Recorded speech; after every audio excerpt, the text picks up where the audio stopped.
Hi everyone, welcome to our channel Tech Studios. On today's tutorial, I will guide you how to log in into your Twitter or X account. To get started, let's first open the Twitter or the X application. When you reach on the home page of Twitter, you need to tap on login button which is at the bottom of the screen.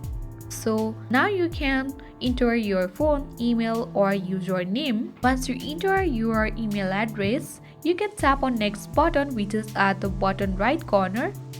So on this page you need to enter your password. If you don't remember the password of your account, then you can tap on the bottom left corner forget password link. Simply tap on it. And now you can tap on next which is at the bottom right corner to find your X account. Now you need to enter your username of Twitter or X account. Enter your username and you can tap on next button which is at the bottom right corner, and you can change the password of your X account. After you have changed the password, you can easily come back to the same page where you need to enter the password of X account. So after entering the credential and tapping on the bottom right corner next button, you can easily log in into your X account. Hope so you found this video useful. Thank you for watching.